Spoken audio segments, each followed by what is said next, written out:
Bienvenidos, queridos milagronautas, a Explorando un curso de milagros con Moz, el espacio donde recordamos que los milagros no se aprenden, se permiten. Y qué alegría estar de nuevo aquí para, desmenuzar juntos estos temas que nos cambian la perspectiva. Totalmente. Y, a ver, hoy quiero que todos los que nos escuchan se imaginen por un segundo que su casa se está inundando. El agua ya les llega a los tobillos. Uy, ¿qué estrés? Sí, un estrés total. Y en su desesperación agarran un trapeador y empiezan a limpiar el piso frenéticamente. Se exigen al máximo, sudan, pero no se dan cuenta de que la tubería principal sigue rota, lanzando agua a borbotones por toda la sala. Claro, estás atacando el síntoma, no la causa. Exacto. Entonces hoy vamos a soltar el trapeador. En esta exploración profunda vamos a integrar 5 documentos oficiales del canon para entender a fondo la lección 79. Permítame reconocer el problema para que pueda ser resuelto. Una lección que de verdad lo cambia todo. Y no la vamos a tratar como un simple texto motivacional. O sea, esto es una herramienta de lucidez absoluta para desmantelar nuestras ilusiones de todos los días. Porque, ¿te has fijado que a veces nos quejamos de 10 cosas distintas al día sin darnos cuenta de que todas nacen del mismo lugar? ¿Nuestra decisión de no estar en paz? 100% de acuerdo con eso. Y es vital empezar por ahí porque, fíjate, reconocer el problema no es ser pesimista, es ser un estratega espiritual. Si apuntas al blanco equivocado, nunca vas a dar en el centro.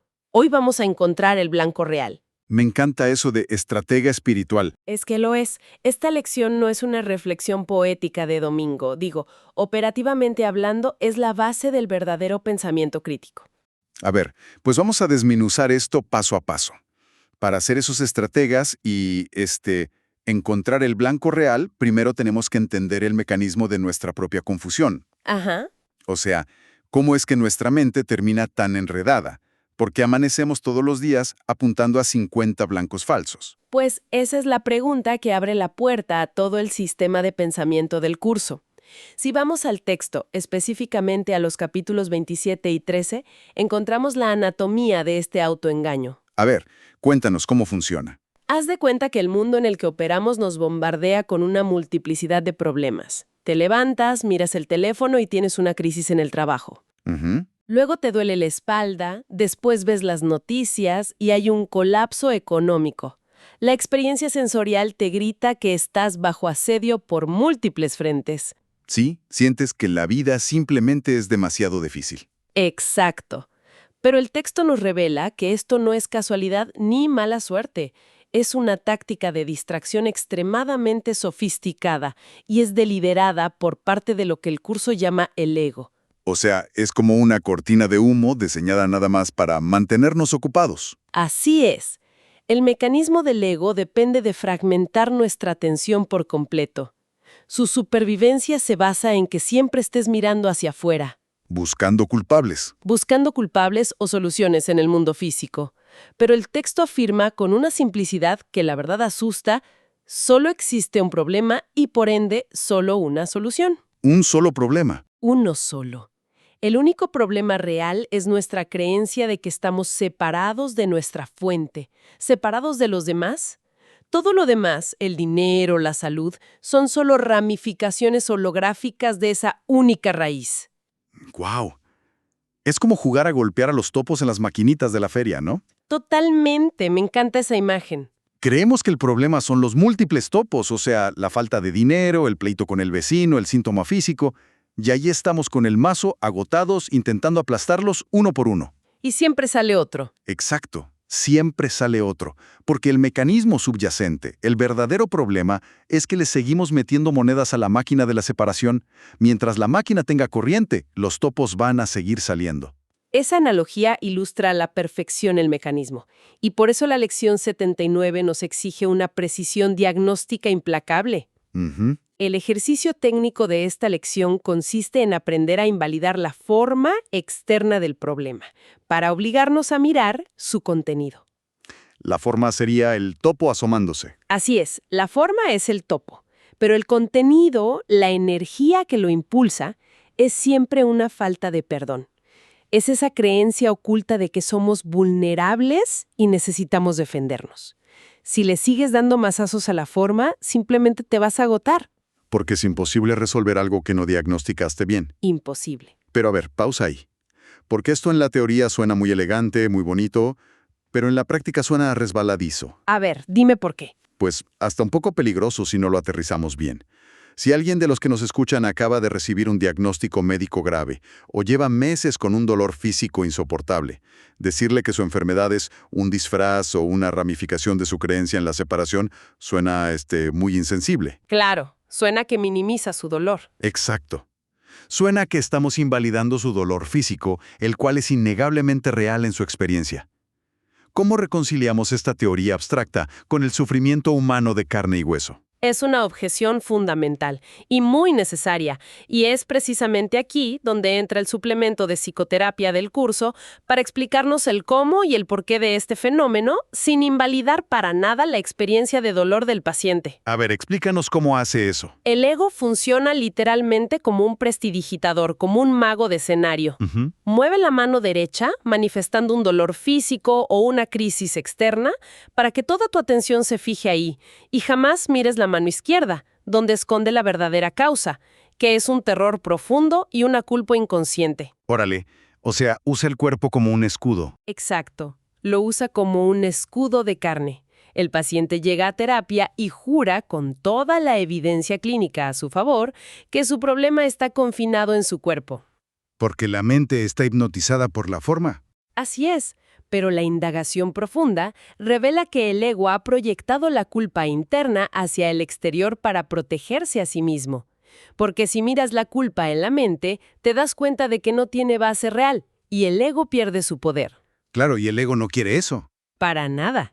Para evitar eso, prefiere 1000 veces que sufras físicamente. El suplemento de psicoterapia nos dice que lograr que el paciente reconozca que la raíz de su padecimiento es esa culpa inconsciente constituye el 90% de la curación. 90%. ¡Wow! ¿Y qué pasa con el otro 10%? ¿Ahí sí hay que hacer un esfuerzo monumental o qué? Adaptación natural y espontánea de la salud. A ver, ¿cómo que espontánea? ¿Sí? Una vez que retiras el obstáculo mental, que es la necesidad de castigo que emana de la culpa, la salud retorna por su propio peso, porque es nuestro estado natural. O sea que preferimos lidiar con el castigo físico antes que enfrentar el terror de mirar nuestra propia mente. ¿Qué nivel de autosabotaje? Es brutal, sí. Y esto me lleva a un problema práctico. Si ya entendí que no debo golpear al topo y me doy cuenta de que el cuerpo o el mundo exterior son disfraces, pues ¿qué hago? Claro, ¿quieres accionar? Porque el impulso de arreglar las cosas es fuertísimo. Si veo un problema, quiero resolverlo ya. Y el curso se anticipa a esa inercia. En el manual para el maestro nos da una pauta vital. No debemos intentar resolver los problemas por nuestra cuenta. Nada de hacerlo solos. Nada. Nos explica que cada vez que intentas arreglar el problema desde tu percepción limitada, desde el yo separado, estás de hecho validando la ilusión del ego. Claro, estás diciendo, este problema es real y yo, con mi intelecto aislado, lo voy a vencer. Exacto. Sigues jugando bajo las reglas del ego. Entonces, a ver si entiendo. Suelto el mazo de los topos. Dejo de intentar arreglar la situación por mi cuenta. Pero, no me puedo quedar de brazos cruzados viendo cómo se hunde el barco, ¿o sí? No, no es pasividad. ¿Cuál es el mecanismo de acción aquí? ¿Cómo pido ayuda sin caer en la trampa de querer controlar el resultado? Aquí es donde damos el salto al tercer documento, el canto de la oración. Este texto redefine por completo lo que entendemos por pedir ayuda. Orar bajo esta óptica no tiene nada que ver con hacerle peticiones al universo para que modifique la ilusión a nuestro favor. Nada de pedir que te toque la lotería. Exacto. La verdadera oración es elevarse por encima del problema aparente. Orar para reconocer el problema real es un acto de honestidad radical. Honestidad radical porque, dejamos de intentar manipular a lo divino. Así es. Dejamos de rogarle a Dios que cambie nuestra cuenta bancaria, que modifique la actitud de nuestra pareja o cambie una circunstancia. Le quitamos la lista de compras. Le quitamos la lista. En lugar de eso decimos, no entiendo lo que está pasando, pero reconozco que mi percepción está distorsionada por el miedo. Por favor, cambia mi mente. ¡Wow! Le pedimos al Espíritu Santo que nos permita ver la situación sin los filtros del juicio. Es un cese total de nuestra propia evaluación. Es que esto voltea de cabeza todo lo que nos enseñaron sobre la fe. Totalmente. En lugar de presentarle a la vida una lista de arreglos externos que exigimos para ser felices, estamos solicitando una actualización de nuestro propio software perceptivo. Me encanta. Estamos admitiendo que nuestro sistema operativo está infectado con un virus que nos hace ver separación en todas partes, y pedimos un reinicio del sistema. Me gusta mucho esa metáfora del software, pero con un matiz crucial que es el corazón del canto de la oración. La actualización ya está descargada en el sistema. Ya está descargada. ¿Ya está? Según el curso, la solución nos fue dada en el instante exacto en que se originó el problema. En el mismo instante. Sí. En el momento en que la mente creyó separarse y experimentó miedo, la corrección, la respuesta del Espíritu Santo, fue introducida simultáneamente. Entonces no hay que esperar. No tienes que esperar a que el universo fabrique una solución a la medida para tu crisis. La solución preexiste al problema. Nuestro único trabajo es apartar el problema falso, dejar de defender el sufrimiento, para que la solución que ya habita en nosotros emerja. Literalmente, la luz ya está encendida en la habitación. La oscuridad que vemos es solo porque tenemos las manos apretadas contra los ojos. ¡Qué buena imagen! Soltar el problema falso es simplemente, bajar las manos.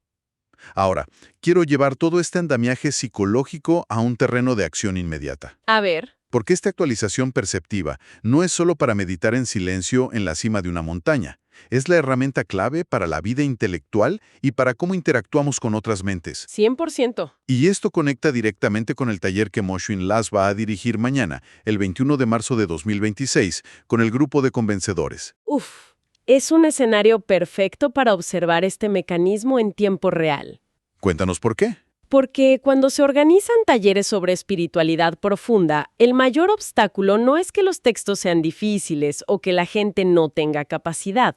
El gran obstáculo es que el intelecto humano tiende a enmascarar su resistencia creando laberintos teológicos. Claro, usamos los conceptos espirituales como una armadura. Exactamente. La erudición se convierte en la guarida más segura para el ego. Un estudiante puede enfrascarse en un debate dogmático defendiendo su punto con uñas y dientes. Pareciera que buscan la verdad, pero la forma del problema, o sea, el debate, oculta el contenido real. ¿Qué es la necesidad del ego de tener la razón? Exacto, para sentirse especial y superior. El ego se disfraza de estudiante avanzado. Así es. Por eso, en la dinámica del taller de mañana, la lección 79 es el eje central del pensamiento crítico espiritual. ¡Qué interesante! Se entrena a los alumnos para que, frente a la compulsión de ganar una discusión, hagan una pausa y se pregunten con honestidad radical, ¿qué miedo estoy protegiendo con esta postura? ¿A quién intento derrotar en mi mente para sentirme a salvo? ¡Qué valiente es hacer eso! Porque desarma por completo cualquier postura de arrogancia.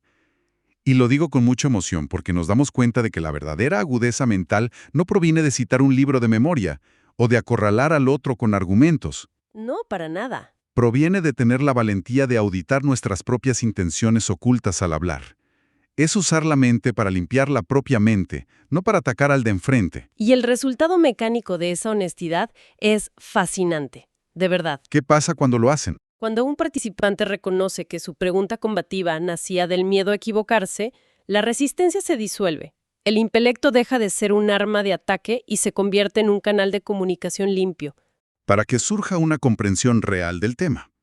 Ahora, llevemos esto al extremo. Ay, a ver, al extremo. Sí, porque si esta honestidad radical funciona para desenmascarar egos en un salón de clases, la gran prueba de fuego es, ¿funciona esto en los escenarios globales? Claro, a nivel macro. Porque el mundo, en este 2026, nos presenta situaciones hipercomplejas que parecen, absolutamente imposibles de resolver con un simple cambio de percepción. Es un reto enorme. Y ojo aquí para todos los que nos escuchan. Al usar ejemplos de volatilidad financiera o de crisis fronterizas, quiero dejar clarísimo que no estamos tomando ningún partido político. No, para nada. No estamos diciendo qué política económica es mejor, ni apoyamos a la izquierda o a la derecha. Somos totalmente agnósticos en eso. Nuestro objetivo es estrictamente observar cómo la mente humana proyecta sus miedos a gran escala, usando el marco teórico del curso. Esa aclaración es vital, porque el curso de milagros no nos pide que seamos activistas del mundo de la forma. Nos pide que asumamos la responsabilidad de nuestra percepción. Y el mecanismo es idéntico en lo micro que en lo macro. A ver, danos un ejemplo con la economía. Tomemos el contexto económico actual. Hay titulares todos los días sobre problemas de liquidez, la volatilidad extrema de los activos digitales, la inflación. La forma del problema es numérica, estructural. Sí, leemos la noticia y sentimos que el colapso viene por nosotros. Y reaccionamos con pánico. Pero si aplicamos la lección 79, descubrimos que el contenido detrás de esos gráficos en rojo es la creencia colectiva en escasez. La mente humana aterrorizada. Exacto, aterrorizada por la idea de que los recursos son limitados y no hay suficiente para todos.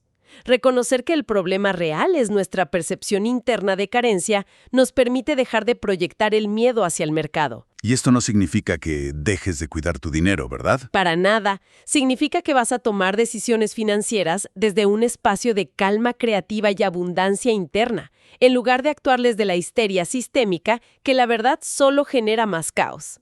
Y me imagino que esta misma lente aplica a la geopolítica. Leemos sobre tensiones en las fronteras y amenazas a la seguridad nacional. La forma nos dice que hay un enemigo externo y necesitamos construir muros más altos. Y la historia humana demuestra que esos muros nunca han traído paz duradera. Porque no atacan la causa. Exacto. El contenido subyacente de cualquier tensión geopolítica es el deseo feroz de la mente de mantenerse separada. Es la creencia de que mis intereses vitales están inevitablemente en conflicto con los intereses del otro. El o tú o yo. Así es. Cuando aplicamos esta enseñanza, reconocemos que el verdadero problema es la decisión interna de ver al otro como un ente separado y amenazante. Al sanar esa percepción, dejamos de aportar nuestro granito de odio a la conciencia colectiva. Y esa estabilización interna es la que permite soluciones diplomáticas. Exacto. Colaboraciones que el ego juzgaba como utópicas o imposibles. Entonces, para aterrizar y conectar todos estos puntos, cuando vemos la pantalla y leemos sobre la caída de las criptomonedas o sobre una nueva crisis en una frontera, el activo más urgente que necesitamos estabilizar no es el mercado. Ni es la línea divisoria del país. Lo que requiere estabilización inmediata es nuestro propio sentido interno de unidad.